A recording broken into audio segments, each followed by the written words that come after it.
everybody, Lewis here, Rshackbbq and other things.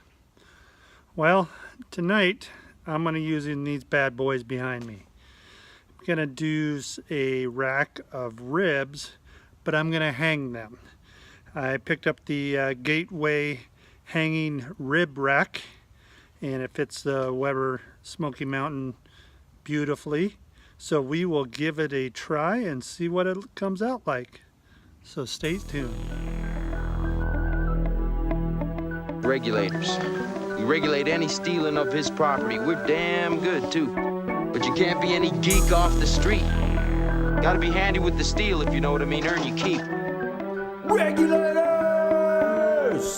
Mount up!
Okay, we brought the ribs in from hanging and then wrapped them in foil. Let's have a look at them.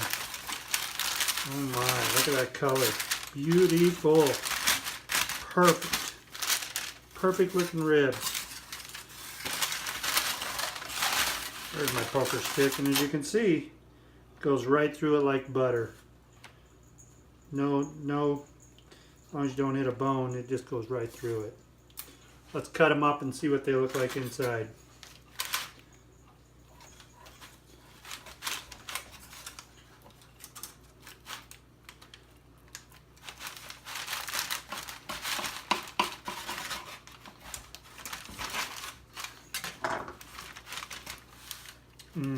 Perfectly done.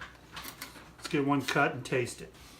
Okay, give a shout out to the NAU Lumberjacks, Northern Arizona University.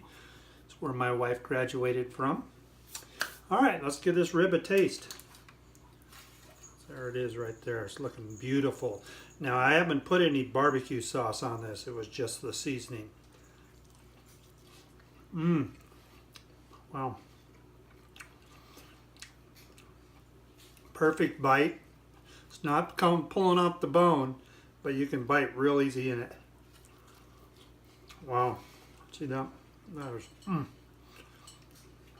just the way I like it, nice and sticky. I enjoy shock top Belgian when I'm eating ribs. You know, they go well together. So, just to kind of recap, we hung these on the Gateway rib rack hanger. They mainly do things for ugly drum smokers, but they fit the Weber Smokey Mountains perfectly. Probably fit the Kettles too. Then I just seasoned them with my rubs, stuck them in the fridge overnight, pulled them out, got the grill going, smoker. We bounced between 250 to 300 through this cook. It was like 3 hours hanging. At about an hour and a half, I kind of flipped them around so they just wouldn't burn on one side. Came out perfect. Then after the 3 hours, I wrapped them, put some brown sugar, parquet butter, and apple cider on them. Let them go for an hour, and this is what we got. 4-hour ribs. Perfectly done. Anyhow, so I always say thank you for watching and grill on. Can't wait to get into these. That is so good.